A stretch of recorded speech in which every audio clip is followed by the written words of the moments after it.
épisode. Aujourd'hui, je ne vais pas vous donner une checklist de conseils bien-être numéro 1247. Je vais vous parler de moi, de ce métier que j'ai choisi, ou plutôt je crois qu'il m'a choisi, et de la façon dont je le vis vraiment au quotidien. Pas la version Instagram avec la tisane et la lumière dorée du matin, la vraie version. Je m'appelle Céline Segui, je suis naturopathe, et dans cet épisode, nous allons parler de ce qui m'anime dans ce métier, de comment il déborde, souvent malgré moi, sur ma vie privée, et surtout de comment on peut appliquer les principes de la naturopathie dans un monde qui demande d'aller toujours plus vite. Parce que c'est bien là le paradoxe, non ? Prenez la lenteur et l'écoute du corps dans une époque qui carbure à la productivité. Alors installez-vous confortablement, on y va.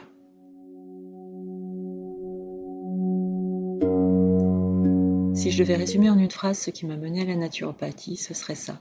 J'ai toujours voulu comprendre le pourquoi avant de traiter le quoi.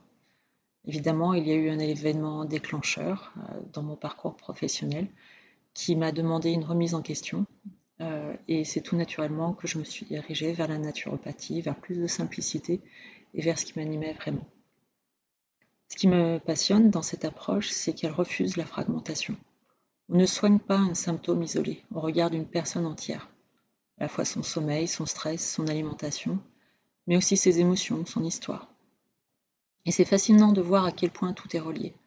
Un trouble digestif qui raconte une période d'anxiété ou une fatigue chronique qui parle d'un système nerveux jamais vraiment en repos. Et je trouve que c'est vraiment ça la différence avec ce que j'ai pu étudier en pharmacie, où on considérait plutôt le corps comme un ensemble d'organes isolés ou un ensemble de fonctions, mais pas forcément l'interaction entre les systèmes et encore moins l'interaction entre le physique et l'émotionnel, le mental, l'environnement. Donc ce qui m'anime concrètement, c'est ce moment. Souvent lors de la deuxième ou de la troisième consultation, mais parfois lors de la première consultation, comme je l'ai vu ce matin par exemple, ce moment où la personne en face de moi commence à faire des liens elle-même. Elle ne vient plus chercher une solution toute faite, elle commence à comprendre son propre fonctionnement. Et ça, c'est un cadeau immense, pour elle comme pour moi. Je crois profondément que le corps a une intelligence. Il n'est jamais contre nous. Un symptôme, c'est un message, pas un ennemi. Et mon rôle, ce n'est pas de faire taire ce message à coup de solution rapide, c'est de vous aider à l'entendre et à y répondre. Alors, parlons franchement, parce que je pense que c'est important de le dire, ce métier, on ne le ferme pas le soir en éteignant l'ordinateur. Quand vous passez vos journées à expliquer l'importance du sommeil, de la respiration, de l'alimentation vivante, de l'écoute de soi, il devient très difficile de rentrer chez soi et de faire n'importe quoi. Il y a une forme d'exigence qui s'installe en fait, et parfois elle est saine, parfois beaucoup moins. Il y a un vrai piège, je pense, dans ce métier, c'est de croire qu'on doit être irréprochable. Que si je conseille l'écoute du corps, moi je dois jamais ignorer les signaux de mon propre corps. Que si je parle de gestion du stress, moi je ne dois jamais être stressée. Et c'est un mensonge, et un mensonge fatigant. Parce que, comme je vous le répète souvent en consultation, on est tous humains, moi y compris. Ce que j'ai appris avec le temps, c'est à faire la paix avec l'écart entre la théorie et la pratique. Être naturopathe, ce n'est pas être parfaite. C'est connaître les outils, savoir où est la porte de sortie quand ça déraille, et accepter que moi aussi je déraille parfois. Il y a un autre débordement, plus positif celui-là, ma famille, mes proches ont fini par absorber une partie de cette philosophie sans même s'en rendre compte, ou alors ils s'en rendent compte et parfois c'est un peu malgré eux. Des habitudes qui se sont installées naturellement, sans discours, juste par observation. Et ça, c'est une de mes plus belles retombées du métier.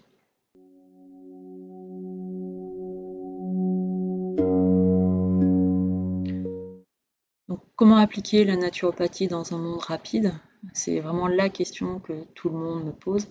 Et c'est probablement la vôtre aussi si vous m'écoutez en marchant vers votre travail avec un café dans une main et votre téléphone dans l'autre. Comment fait-on pour vivre sainement dans un monde qui n'a jamais été aussi rapide ? Et ma réponse va peut-être vous surprendre. On n'a pas besoin de ralentir le monde. On a besoin de créer des îlots de lenteur à l'intérieur de la vitesse. Donc je vous partage quelques principes concrets que j'applique à moi-même et que je transmets en consultation. Le premier, c'est la micro-habitude plutôt que la révolution. On n'a pas le temps de tout changer d'un coup et c'est très bien comme ça. 3 respirations profondes avant d'ouvrir ses mails, un verre d'eau avant le café ou avant de manger, 2 minutes de silence dans la voiture avant de rentrer chez soi, pour changer de casquette par exemple mentalement. Ce sont des gestes de 30 secondes qui, répétés, transforment vraiment un système nerveux. Manger vite ne veut pas dire manger mal. La naturopathie n'est pas incompatible avec un déjeuner de 20 minutes. C'est une question de qualité, pas de durée. Privilégier des aliments vivants, limiter les aliments ultra transformés, mais sans viser la perfection du repas fait maison de 3 heures en cuisine. La culpabilité est plus toxique que l'imperfection. Le sommeil aussi est un non négociable. C'est vraiment pas une option. Dans un monde de productivité, le sommeil est souvent la première variable qu'on sacrifie. Or, c'est exactement l'inverse qu'il faut faire. C'est la fondation. Une personne qui dort bien gère mieux son stress, sa concentration, ses émotions. Donc, ironiquement, elle est plus efficace. Et donc, la naturopathie et la performance ne sont pas ennemies. Elles sont alliées si on comprend l'ordre des priorités. Aussi, il est important de réhabiliter les temps creux, ce que j'appelle aussi le temps long. Le trajet en transport, la file d'attente, les 5 minutes avant une réunion. Notre réflexe moderne, c'est de les combler avec le téléphone. Et si parfois, juste parfois, on laissait ces moments vides, le cerveau a besoin de ces pauses pour digérer, littéralement et symboliquement, ce qu'il vient de vivre. Enfin, se reconnecter à ses propres signaux et pas à ceux des autres. On vit dans une époque de normes externes très fortes. Le nombre de pas, les heures de sommeil recommandées, les calories, les tendances bien-être. La naturopathie, dans sa version la plus juste, c'est l'inverse. C'est apprendre à revenir à ses propres signaux. Ai-je vraiment faim? Ou est-ce que l'heure qui me dit de manger? Suis-je vraiment fatigué ou juste dans une baisse d'énergie normale de l'après-midi? Le monde moderne n'a pas besoin qu'on lui tourne le dos, il a juste besoin qu'on y insère de la conscience.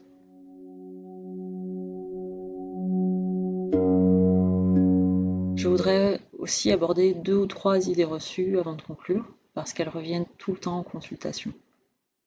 La naturopathie n'est pas une médecine à la place de. C'est une approche complémentaire, préventive, d'accompagnement.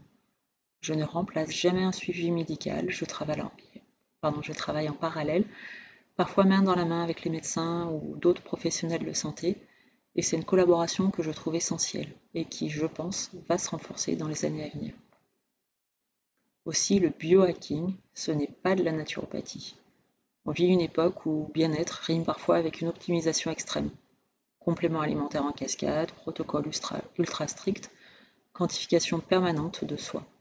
La naturopathie, dans son essence, c'est presque l'inverse. C'est simplifier, enlever parfois, pas complexifier. C'est revenir au bon sens plus qu'accumuler les outils. La naturopathie n'est pas réservée aussi à ceux qui ont le temps ou qui en ont les moyens. C'est une fausse croyance qui m'agace un peu, j'avoue. Les bases, la respiration, le sommeil, l'hydratation, le mouvement, l'alimentation simple, sont accessibles à tous sans budget conséquent. C'est un des combats que je mène, démocratiser cette approche, la sortir de l'image un peu élitiste qu'elle peut parfois avoir. Donc si je devais vous laisser sur une seule idée aujourd'hui, ce serait celle-ci. Si vous n'avez pas besoin de tout changer, vous avez besoin de commencer à écouter. La naturopathie, pour moi, ce n'est pas une liste de règles à suivre à la lettre. Bien souvent, je parle d'une trousse à outils dans laquelle vous allez pouvoir piocher. C'est une posture d'écoute de soi, de son corps, de ses rythmes, au milieu d'un monde qui nous pousse constamment vers l'extérieur, vers la vitesse ou vers la comparaison. Et je le vis moi-même avec mes doutes, mes imperfections, mes soirs où je mange n'importe quoi devant une série. C'est ça la vraie naturopathie. Pas la perfection, mais la conscience. Merci d'avoir passé ce moment avec moi. Si cet épisode vous a parlé, n'hésitez pas à vous abonner, à laisser un commentaire ou à partager avec quelqu'un qui en a besoin. Et dites-moi en message, quel est votre premier geste à intégrer cette semaine? Nous nous retrouverons très vite pour un prochain épisode. D'ici là, prenez soin de vous.